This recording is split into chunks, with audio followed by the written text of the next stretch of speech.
পণ্যবোঝাই একটি গাড়ির সাথে বাইকের মুখোমুখি সংঘর্ষে ঘটনাস্থলে নিহত বাইক চালক। ঘটনায় গুরুতর আহত হয়েছেন দুই বাইক আরোহী। রবিবার দুপুরে শান্তিরবাজার মহকুমাধীন কলসির মুখ এলাকায় মর্মান্তিক দুর্ঘটনাটি ঘটে। জানা গেছে, তিন যুবক বাইকে চেপে কলসির মুখ থেকে বাইকোড়া যাচ্ছিলেন। বিপরীত দিক থেকে আসছিল একটি পণ্য বোঝাই গাড়ি। বাইক এবং গাড়ি দুটোরই তীব্র গতি ছিল। বাইক চালক বাইকের নিয়ন্ত্রণ হারিয়ে ফেলে পণ্য বোঝাই গাড়ির সাথে মুখোমুখি সংঘর্ষ হয়।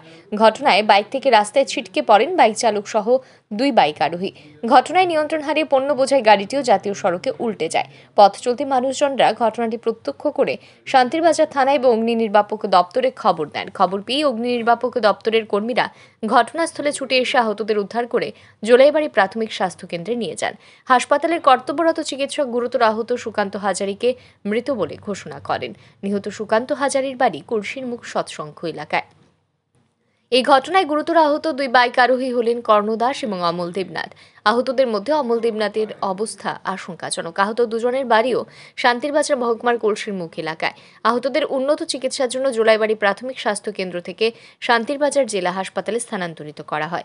এদিন শান্তিরবাজার থানার পুলিশ আধিকারিক এই সংবাদ জানান। আজকে দুপুর অনুমান 1:40 নাগাদ আমাদের থানাতে একটা খবর আসে। বাইকা থানার অন্তর্গত কলসিমুখ এলাকাতে একটি দুর্ঘটনা সংঘটিত হয়। উক্ত খবরের সঙ্গে সঙ্গে থানা থেকে sub inspector Arjun Chakma staff নিয়ে ঘটনাস্থলে যায়। তার সঙ্গে ওই ঘটনাস্থলে ফায়ার সার্ভিস টিমও পৌঁছে যাওয়ার পর দেখতে পায় একটি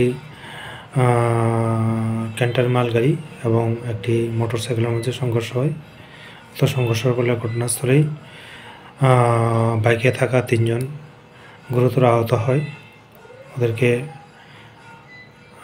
সঙ্গে সঙ্গে ঘটনাস্থল হইতে প্রথমে জোলাইবাড়ি প্রাথমিক স্বাস্থ্যকেন্দ্রে চিকিৎসার জন্য নিয়ে যাওয়ার পরে ঘটনা হাসপাতালে কর্তব্যরত চিকিৎসক 3 জনের মধ্যে একজন সুকান্ত হাজারি, যার বয়স 28 বছর, ওনাকে হাসপাতালে মৃত বলে ডিক্লেয়ার করেন এবং আরও 2 জন, যার নাম কর্ণ দাস এবং অমল দেবনাথ, দুজনেই কলসি এলাকার। ওদেরকে অবস্থা গুরুতর হওয়ায় ওদেরকে উন্নত চিকিৎসার জন্য শান্তিবাজার ডিস্ট্রিক্ট হসপিটালে স্থানান্তরিত করেন। পুলিশ আধিকারিক আরও জানান, এই ঘটনায় একটি মামলা হাতে নিয়ে তদন্ত শুরু করা হয়েছে। এই মর্মান্তিক ঘটনাকে কেন্দ্র করে শান্তিরবাজারে কলসির মুখ এলাকায় শোকের ছায়া নেমে আসে। Bureau report, RE news.